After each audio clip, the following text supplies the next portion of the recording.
Hola a todos, vamos con el video 1 de función inversa. ¿Sí? Este,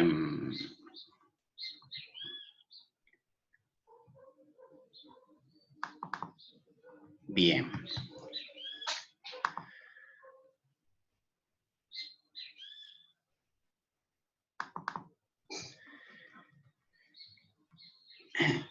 Para poder entender bien de qué se trata el tema de función inversa, tenemos que empezar por entender qué es una función. ¿Sí? Entonces, vamos con la definición.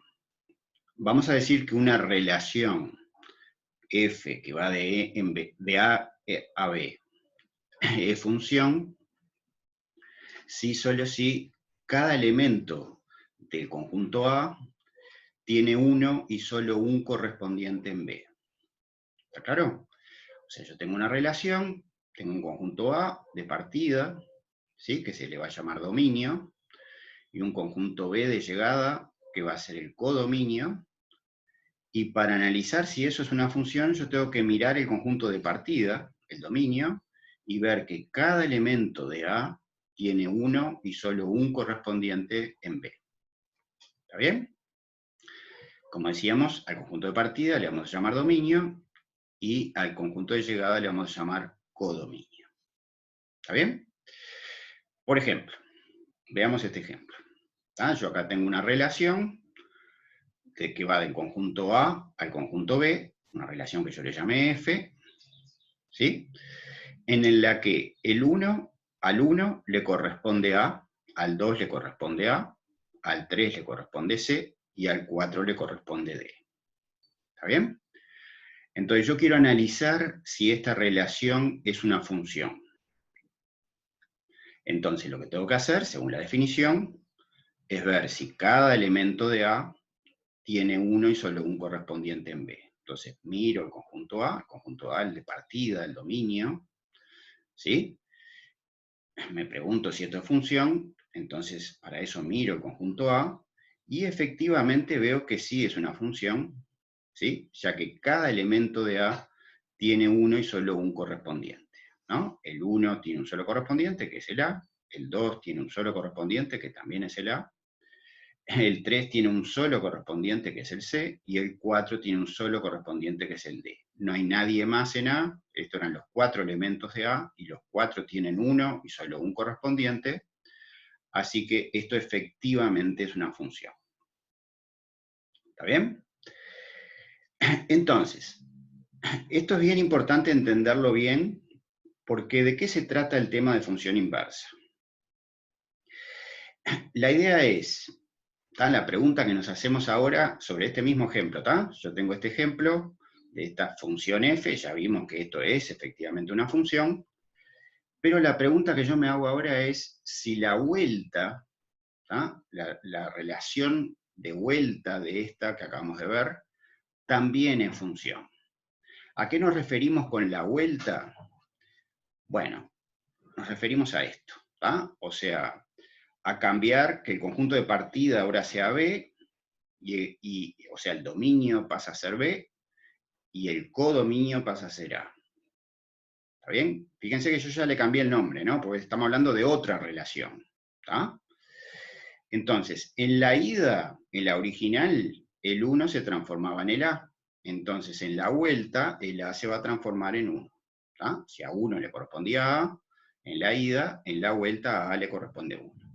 En la ida, el 2 le correspondía al A, en la vuelta, al A le corresponde el 2, y así con cada uno de los correspondientes. ¿Está claro? Así que eso es la vuelta. ¿Sí? Entonces, ya habíamos visto que la ida, la f, sí era función. Y ahora nos estamos preguntando si la vuelta de esa función también es función. ¿Sí? Y claramente la respuesta es que no, ¿no? Esta relación G, que va de B en A, esta relación no es función, y hay dos situaciones que nos sirven como argumento para decir que esta relación G no es función. La primera es que si observo el elemento A, en la vuelta tiene dos correspondientes, ¿no? A le corresponde el 1 y a A también le corresponde el 2. ¿Sí?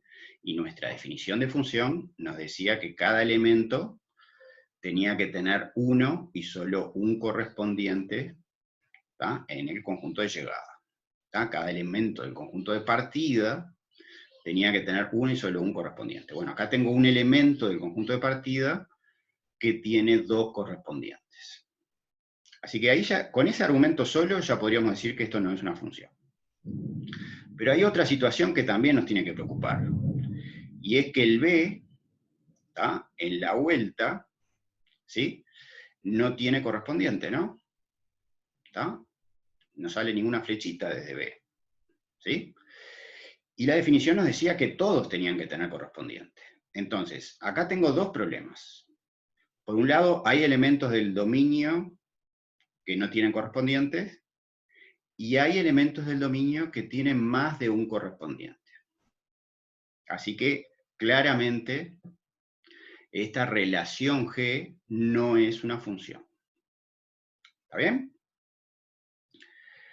Bueno, así que la conclusión fundamental de este ejemplo es que el hecho de que tengamos una relación F que sea función, ¿tá?, recordemos que la original, la que iba de A a B, sí era una función, eso no alcanza para asegurar que la vuelta, o sea, lo que se llama la relación inversa, ¿tá?, ¿sí?, que esa relación inversa también sea función.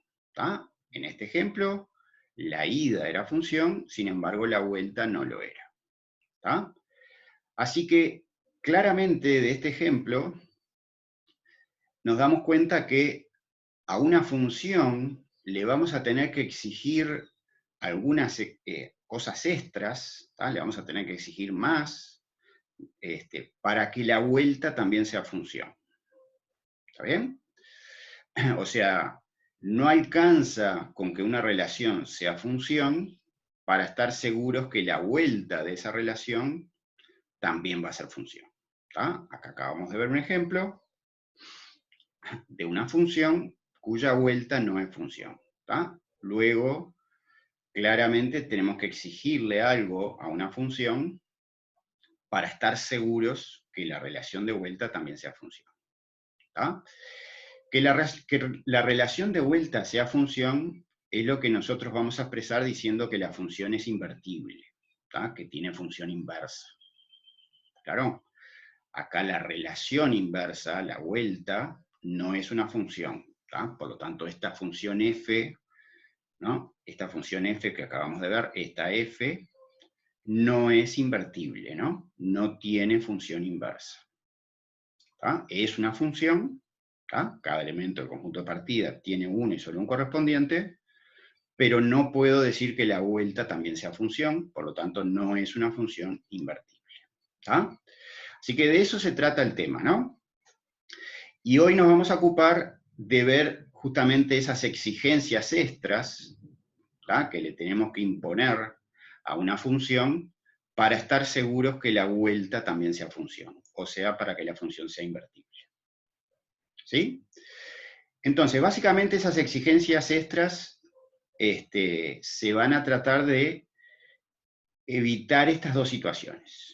¿Tá? Quiero evitar que tenga en la vuelta un elemento que tenga más de un correspondiente, y quiero evitar que en la vuelta haya elementos que no tengan correspondiente. ¿Tá? Estos son los dos problemas que tengo que solucionar. ¿Tá? Cuando hablo de las exigencias extras, me refiero a eso, a solucionar estas dos situaciones. ¿Sí? Bien, entonces, vamos con una de ellas. ¿Tá? Vamos a definir lo que es una función inyectiva, ¿sí?, que va a tratar justamente de imponer una exigencia extra que nos evite el primer problema. Entonces, definición. Diremos que una función f, ¿tá?, de a en b, o sea, estoy partiendo ya de una función, ¿no? La f de a en b es función. Vamos a decir que esa función es inyectiva si a elementos distintos de a corresponden elementos distintos de b. ¿sí?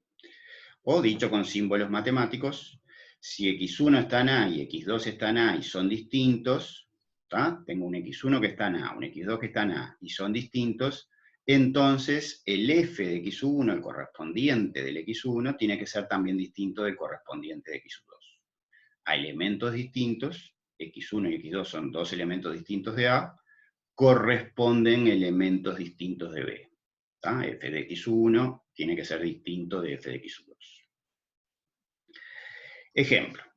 La función que acabamos de analizar, ¿no? La del ejemplo, claramente no es una función inyectiva, porque acá tengo dos elementos distintos, el 1 y el 2, que tienen el mismo correspondiente, ¿no? O sea, un x1 y un x2 podrían ser el 1 y el 2, ¿no? Son distintos, sin embargo, su correspondiente es el mismo, ¿no? El 1 es distinto del 2, pero f de 1 y f de 2 dan los dos, dan A. ¿Sí? Entonces, con encontrar ese caso, con encontrar esa situación, ya podemos decir que esa función no es inyectiva. ¿Está claro? Y que no sea inyectiva, ya sabemos que a la vuelta vamos a tener problemas, ¿no? La vuelta no va a ser función. Segundo ejemplo. Tenemos esta otra relación. ¿Sí? En esta otra relación, el 1 se transforma en el A, el 2 se corresponde con el B, el 3 con el C, el 4 con el E. Claramente es una función, cada elemento del conjunto de partida tiene uno y solo un correspondiente, pero a diferencia del anterior, no hay ningún elemento de B, ¿sí? No hay ningún elemento de B que sea correspondiente de más de un elemento de A. ¿Sí? No hay ningún elemento de B que sea correspondiente a más de un elemento de B. No hay ningún elemento de B que llegue a más de una flecha, ¿no? No se da esta situación que se daba acá, de que el A era correspondiente de dos elementos, ¿no? Había uno al que llegaban dos flechas. Acá al A llega uno solo, es correspondiente del 1, al B llega una sola, que es correspondiente del 2, el C solo correspondiente del 3, y el E solo correspondiente del 4. ¿Está? Bueno, entonces eso sí es una función inyectiva. ¿Está? ¿Quedó claro? Eso entonces son las funciones inyectivas. ¿Qué son las funciones sobreyectivas? Tenemos una función, siempre partimos de una función, ¿no? Tenemos que empezar por entender lo que es el recorrido, ¿tá? O sea, acá no estoy definiendo función sobreyectiva, sino que estoy definiendo lo que es el recorrido de una función. ¿Tá? Tenemos una función y vamos a llamar recorrido de la función, ¿tá? Y lo vamos a anotar así, rec de f, ¿sí? Primero, es un conjunto, ¿no? Cuando aparecen así entre estas llaves, significa que estamos hablando de un conjunto. Entonces son el conjunto de los elementos de B, ¿tá? O sea que el recorrido está en el codominio, son los elementos de B para los cuales existe por lo menos uno de A, ¿tá? Tiene que haber alguien de A que se transforme en ese I. ¿Está claro? O sea, dicho de otra manera, el recorrido son los elementos de B a los que efectivamente llega alguien, ¿tá? Que efectivamente son correspondientes de alguien. ¿Tá? En la definición de función, acuérdense que lo que había que mirar era qué pasaba con los elementos de A, ¿no? ¿Tá? No necesariamente los elementos de B tenían que ser correspondientes de alguien. Lo único que tenía que ocurrir era que cada elemento de A tuviera por lo menos un correspondiente en B. ¿Sí? Luego puede haber elementos de B que no sean correspondientes de nadie, ¿no? Bueno, esos elementos de B que no sean correspondientes de nadie no van a estar en el recorrido. ¿Tá? Porque para estar en el recorrido la exigencia es ser el correspondiente de por lo menos un X. ¿Está bien?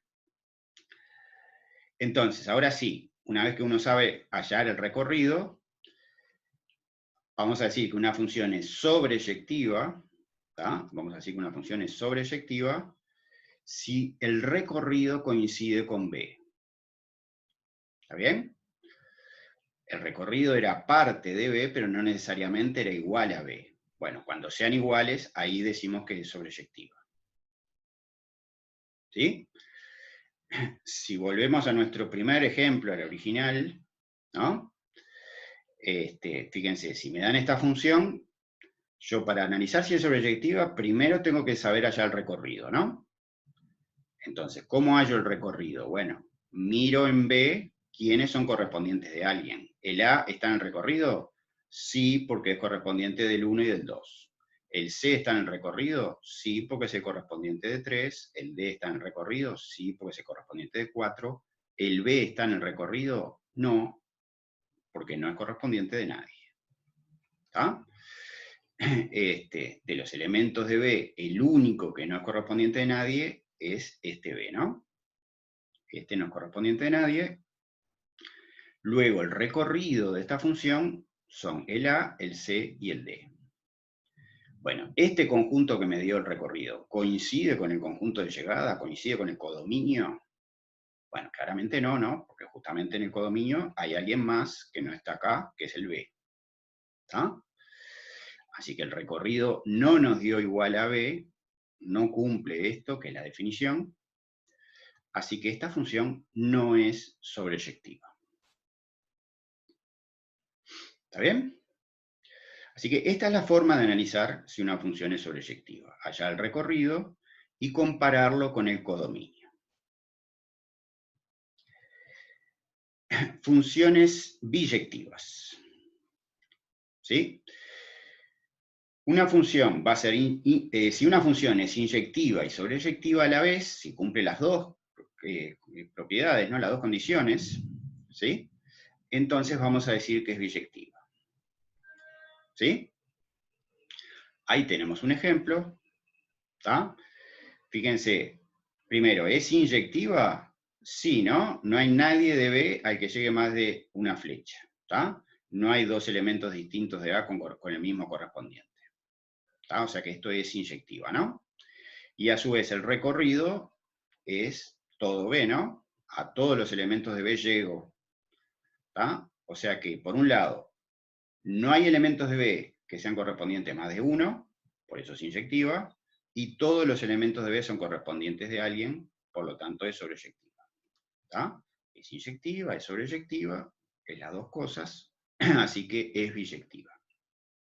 ¿Está bien?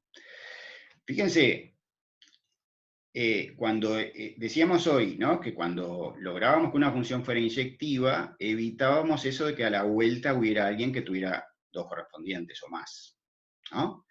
Y cuando logramos que una función sea sobreyectiva, evitamos que haya alguien de acá que no tenga correspondiente en la vuelta, ¿no? ¿Está? Entonces, con uno solucionamos uno de los dos problemas y con el otro solucionamos el otro problema. ¿Está? Por lo tanto, ser biyectiva es justamente la condición que tiene que cumplir una función para que la vuelta también sea función. ¿Está bien? Si una función es biyectiva, como esta, claramente la vuelta también va a ser función. Fíjense que la vuelta de esto es esta que está acá, ¿no? ¿Está? Ahora este es el de partida, como al 1 le correspondía al A, en la vuelta al A le corresponde el 1, al 2 le correspondía el B, en la vuelta al B le corresponde el 2, al 3 le correspondía el C, en la vuelta al C le corresponde el 3, y al 4 le correspondía el D, en la vuelta al D le corresponde el 4. Y claramente esto es una función porque cada elemento del conjunto de partida, que ahora es este, tiene uno y solo un correspondiente. ¿Está? Vieron que acá ya empezamos con la notación que vamos a terminar usando, ¿no? O sea, la vuelta, cuando la función, cuando la vuelta también sea función, se le va a llamar función inversa, ¿tá? Y se va a notar de esta manera, f a la menos 1. ¿Está bien? Así que ser biyectiva, ¿sí? Ser biyectiva es lo que tiene que cumplir una función para ser invertible.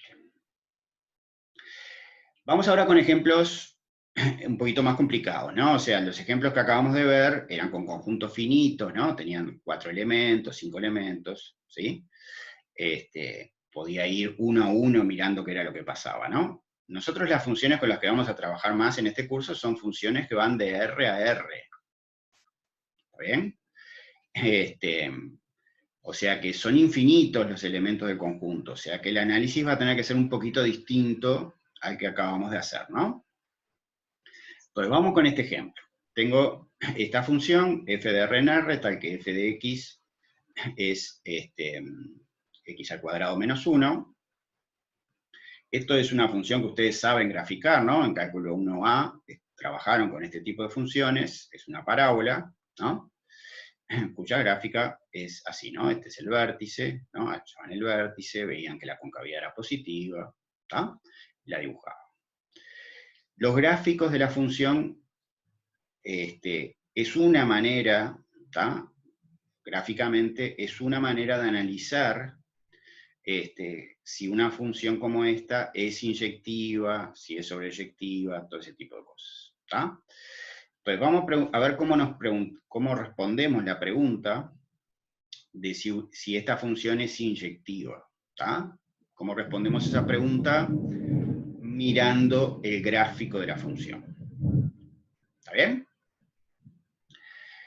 Entonces, fíjense, si yo voy recorriendo la gráfica con rectas horizontales, fíjense acá ya dibujé una primera recta horizontal, que claramente no corta el gráfico de la función. Empiezo de abajo y voy subiendo, ¿tá? Con rectas horizontales, dibujo otra, esta recta horizontal sí ya cortan 2 puntos, ¿sí? Y así voy recorriendo todo el gráfico. En el momento que me encuentro con una recta horizontal que corte más de un punto, en este caso esta recta cortan 2 puntos, bueno, eso ya está significando que esa función no es inyectiva, ¿no? ¿Por qué? Porque que haya 2 puntos de corte está implicando que acá hay un x1 y acá hay un x2, que son distintos, pero que tienen el mismo correspondiente, ¿no? ¿Estamos de acuerdo? Acá hay un x1 y acá hay un x2, son 2 puntos distintos, pero f de x1 es este valor y f de x2 también es ese valor. ¿Sí? Y esa es nuestra definición. O sea, cuando pasaba eso, eso significaba, según nuestra definición, que la función no era inyectiva. ¿Tá? Así que si yo voy recorriendo el gráfico con rectas horizontales, ¿no? Arranco de abajo, voy subiendo, y en algún momento me encuentro con una recta horizontal que corte más de un punto, ahí paro y ya puedo asegurar que no es inyectiva. ¿Tá? Si hay rectas horizontales que cortan el gráfico en más de un punto, eso implica que la función no es inyectiva. ¿Tá? Si logro arrancar de abajo y terminar al final y no encontré ninguna recta horizontal que corte en más de un punto, o sea, las rectas o no cortaban o cortaban en un solo punto, bueno, ahí sí la función es inyectiva. ¿Está bien? Vamos al otro. ¿Tá? Vamos a ver cómo respondemos esta pregunta, de si f era sobreyectiva. Recuerdan que para ver si una función era sobreyectiva, había que hallar el recorrido. ¿Sí? Entonces, ¿cómo se halla el recorrido gráficamente? Bueno, yo tengo la gráfica de la función, y lo que hago es a cada punto de la gráfica lo proyecto sobre el eje de la Y. De cada punto trazo la perpendicular al eje de la Y, y ese punto que me queda ahí en el eje de la Y es la proyección de ese punto. ¿Tá? Bueno, entonces si ustedes proyectan a todos los puntos de la curva roja, ¿no? A todos los puntos del gráfico de mi función, los proyecto sobre el eje de la Y, ¿sí? Nos queda eso que pinté de amarillo, ¿no? ¿Tá? Voy proyectando todos los puntos y nos quedan que la proyección de esa curva sobre el eje de la Y es esto que está, esta semi-recta, ¿sí? Pintada en amarillo. ¿Tá? Bueno, eso es el recorrido, ¿no? Fíjense que esta semi-recta arranca en el -1, ¿no? Este era el vértice, ¿tá? Así que va de -1 hasta el infinito, ¿no? Hasta el más infinito.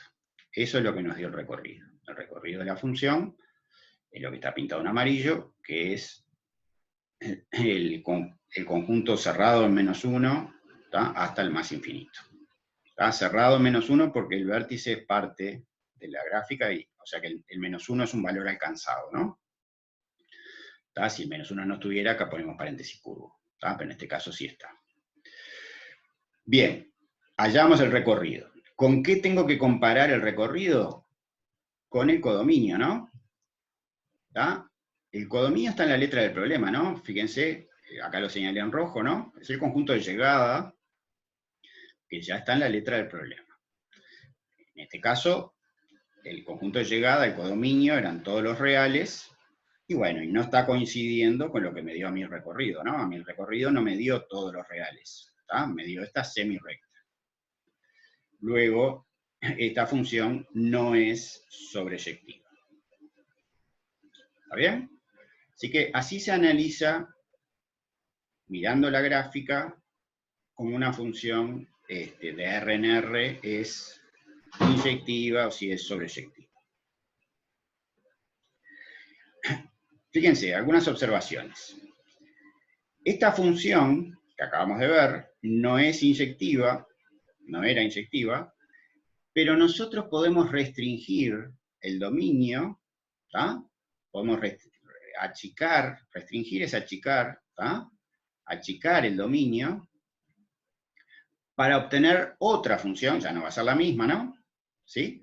Que sí sea inyectiva, ¿tá? O sea, lo que vamos a mantener es la expresión esta, ¿no? O sea, la forma de hallar los correspondientes va a ser la misma. O sea, que aquellos puntos que deje van a seguir teniendo los mismos correspondientes que tenían antes, ¿tá? Que tenían en esta F, ¿tá? Pero lo que voy a estar haciendo es dejando algunos puntos afuera, ¿sí? Entonces, fíjense, si uno miraba la gráfica de la función, esto no era inyectiva porque las rectas horizontales cortaban en 2 puntos, ¿no? Entonces, lo que tengo que hacer es de esos 2 puntos a uno tirarlo para afuera, ¿no? ¿Sí? Me tengo que quedar con uno solo de los dos para que la nueva función sí sea inyectiva. ¿Está? Bueno, entonces, básicamente acá tengo 2 grandes opciones, ¿no? O me quedo con esta mitad de la parábola, o me quedo con esta otra mitad, ¿no? En realidad no son las únicas 2 opciones, pero digo, son las más razonables, digamos, ¿no? ¿Ah? Entonces, opción 1. Voy a restringir el dominio, ¿no? Siempre para lograr, yo tengo una función que no es inyectiva. Lo que hay que restringir para lograr otra función que sí lo sea es el dominio, siempre el conjunto de partida. Bien, entonces lo achico, en vez de tomar todos los reales, me quedo desde el 0 al más infinito. Siempre esto lo mantengo igual, vieron que la expresión sigue siendo x² menos 1. Pero, claro, si ahora el dominio es de 0 a más infinito, o sea, de acá para adelante, ya la gráfica no es toda la parábola, sino que es esta mitad de parábola. ¿Estamos de acuerdo? Bueno, claramente acá si empiezo a recorrer con rectas horizontales, al principio no cortan y después cortan en un solo punto, ¿no? Así que esta función sí es inyectiva, ¿sí? Y la otra opción es quedarme con la otra mitad, ¿no? ¿Sí? Si yo el dominio lo tomo desde menos infinito hasta 0, entonces de vuelta, ¿no? Las rectas horizontales al principio no cortan, después cortan en uno solo, ¿sí? Así que esta otra función también es inyectiva. Entonces, tanto la G1 como la G2 son restricciones de la F, ¿sí? Que sí son inyectivas. ¿Claro? Vuelvo a repetir, si lo que yo quiero lograr es una función inyectiva, partiendo de una que no lo es, lo que hay que restringir, lo que hay que achicar es el dominio, conjunto de partida. ¿Ah? Segunda observación, ¿qué pasa si esta función, que no era sobreyectiva, cómo la restringo para lograr una que sí lo sea? Bueno, acá lo que hay que restringir es el codominio. ¿Tá? Cuando el problema es la sobreyectividad, yo tengo que saber que lo que hay que achicar es el codominio.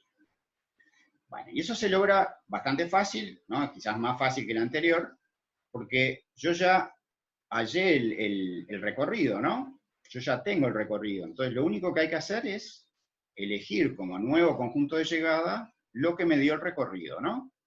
Es cambiar este R del conjunto de llegada por lo que nos había dado a nosotros el recorrido, que era, ¿se acuerdan? La semirrecta amarilla, ¿no? Que iba del -1 al más infinito. Así que esta H, fíjense que siempre mantengo la expresión, ¿no? Le voy cambiando el nombre porque en realidad es otra función, ¿sí? Muchas veces uno se toma la libertad de mantener el nombre de f, ¿sí? Pero claro, en realidad estamos definiendo una nueva función, ¿no? O sea, no es la misma. Bien, entonces esta función h es sobreyectiva, ¿no? Porque ahora el recorrido no va a cambiar porque básicamente no cambia nada, ¿no? ¿Está? Pero ahora la diferencia es que va a coincidir con el codominio, con el conjunto de llegada. ¿Está? Por lo tanto, esta va a ser sobreyectiva. Así que, restringiendo dominio y codominio, nosotros siempre podemos obtener una función biyectiva. ¿Está bien? O sea, si yo me elijo esta función, fíjense, ¿se acuerdan que esta era una de las dos opciones que habíamos visto para lograr que la función quedara inyectiva? Y esto es lo que acabamos de ver, ¿no? Para lograr que la función sea sobreyectiva. Entonces, tomando este dominio y este codominio, esta función, siempre manteniendo la expresión x cuadrado menos 1, esta función, cuyo gráfico es esta, ¿sí? Esta es inyectiva, las rectas horizontales cortan en un solo punto o en ninguno, el recorrido es de menos 1 al más infinito, así que es también sobreyectiva, ¿sí? Así que es una función biyectiva. ¿Está bien? Bueno, por acá queda el video 1, ¿sí?